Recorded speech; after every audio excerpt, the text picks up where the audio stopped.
It's time for a rare but necessary Levin surge, America. All you patriots out there.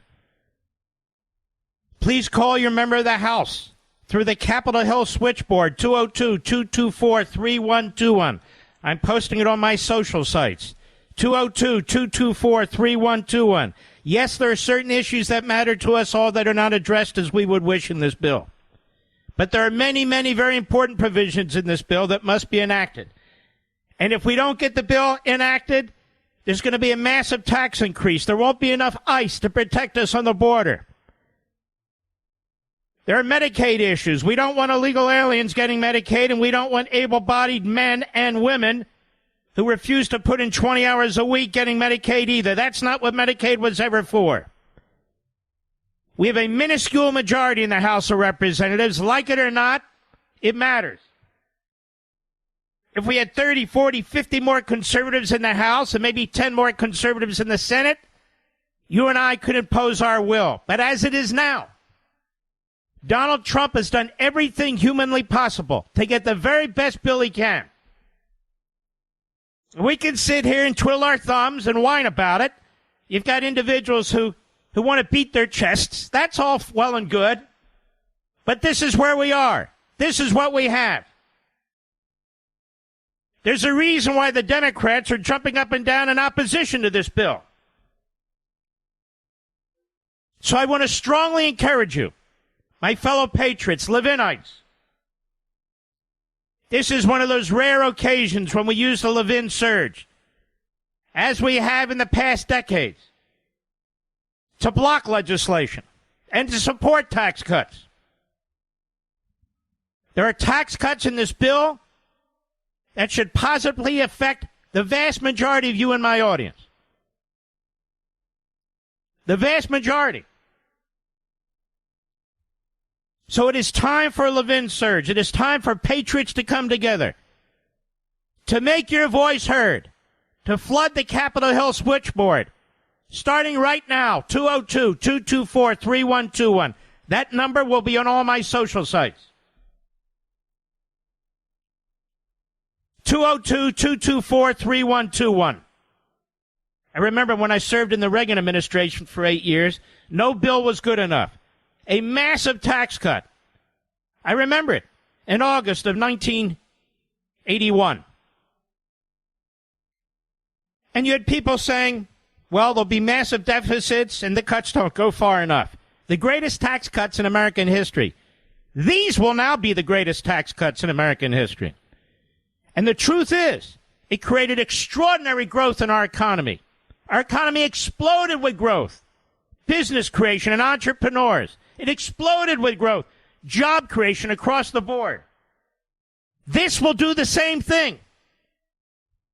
And now, having learned from what the Democrats and the rhinos did with the Reagan tax cuts, kept spending and spending and spending. You have a president, Trump, who has seen that, who knows about it. We all do. So we learn from experience. We learn from history. It's called knowledge. We may never have an opportunity like this again, America. So this is now an official Levin surge. I'll be reminding you of it throughout the 3 hours of the program. The Capitol Hill switchboard is 202-224-3121.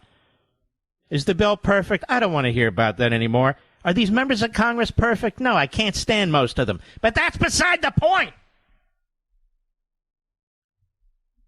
202-224-3121. Wherever you are, in your car, in rush hour, at the dinner table, at some event this summer, some wonderful event, it takes nothing to pull out your iPhone or whatever kind of phone you have and make the call. 202-224-3121. Ask for the office of your member of the House of Representatives and say, I want you to vote for the Trump bill, period. Well, what about this? I'm not interested. I want you to vote for the Trump bill. Ladies and gentlemen, we wouldn't even be here if Donald Trump wasn't elected president of the United States. We wouldn't even be here if his coattails didn't elect the Republicans to take over the Senate. We wouldn't even be here. We wouldn't have a House majority but for Donald Trump. The stars are aligned. The stars are aligned. We can't keep hearing people say, he's the greatest president of my lifetime. He's had the greatest 6 months of any president. And then the Republicans in the Congress thwart him. We can't have that. 202-224-3121. A Levin surge. All patriots. Don't leave it to somebody else. Don't figure it'll get done. I'm imploring you. We need your help. Just like an election night. Just like an election night. I implored you. Get to the polls. Get out of your cars. Drive to the precincts. I'm imploring you again.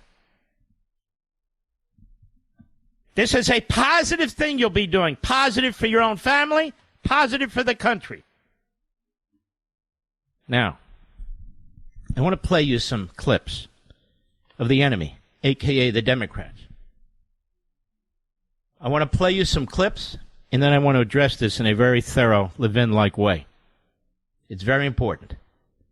First, we go to Zohran Mamdani, the Marxist, Islamist, America-hating, Jew-hating, Democrat nominee for mayor. Let us not forget. Let's go. Cut 2 in a campaign video. Go.